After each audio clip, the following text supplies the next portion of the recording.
જ્યારે કોઈ માણસ 25 થી 30 વર્ષની એજની વચ્ચેનો આવે અને હું ડાયગ્નોઝ કરું ને કે તમને પ્રી ડાયાબિટીસ છે કે હાઈ કોલેસ્ટ્રોલ છે કે કાર્ડિયાક ઇશ્યુઝ છે, ત્યારે હંમેશા મને એક ક્વેશ્ચન પૂછે કે મારી એજ તો બહુ ઓછી છે તો મને કેમ થઈ શકે, મારા તો પપ્પાને પણ નથી, મમ્મીને પણ નથી.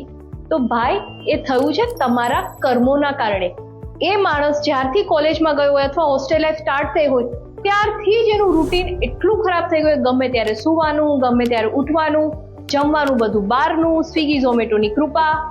આ બધી વસ્તુ મિનિમમ એ લોકો જ્યારે 6 વર્ષ 7 વર્ષ 8 વર્ષ ફોલો કરે ત્યારે જઈને બોડીના અંદરના અંગો થાકે.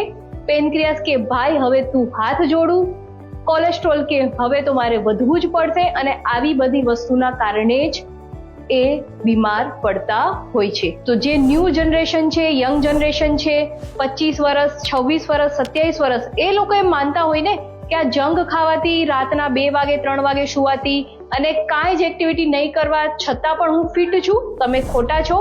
આજે જ બ્લડ ટેસ્ટ કરાવો. 5 પ્રોબ્લેમ ન નીકળે ને તો મને કહેજો.